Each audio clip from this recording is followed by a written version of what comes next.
ఇప్పటి రోజుల్లో ఏదైనా తినాలి అన్నా తాగాలన్నా ఆఖరికి ఒక వస్తువుని మనం ముట్టుకోవాలి అన్నా భయపడిపోతున్నాం.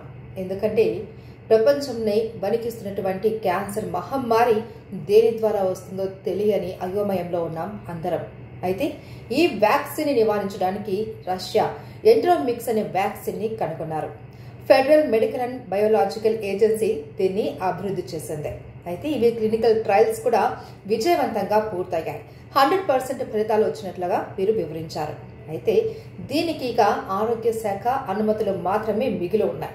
ఇవి కనుక అందుబాటులోకి వస్తే చాలా మంది క్యాన్సర్ వ్యాధిగ్రస్తులకి ఉపశమనం లభించినట్టే. ఇక్కడ నుంచి మనం క్యాన్సర్ కి భయపడవలసిన అవసరం లేదు అన్న భరోసా మనకు వచ్చినట్లే.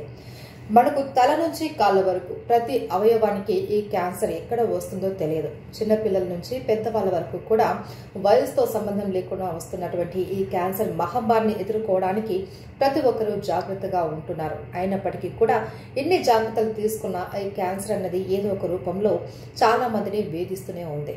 ప్రపంచ జనాభాలో 100కి కనీసం 6% మంది ఈ క్యాన్సర్ మహమ్మారి బారిన పడి చాలా మంది మరణిస్తున్నారు కూడా. డబ్బు ఉన్నవారు వైద్యం చేయించుకుంటున్నారు, కానీ డబ్బు లేని వాళ్ళ పరిస్థితి ఏంటి? అయితే ఇప్పుడు వస్తున్నటువంటి ఈ ఎంట్రోమిక్స్ అనే వ్యాక్సిన్ చాలా మందికి అందుబాటులోకి వస్తే కనుక, అందుబాటు ధరలో ఉంటే కనుక నిజంగా ఇది ఒక వరమనే చెప్పుకోవచ్చు.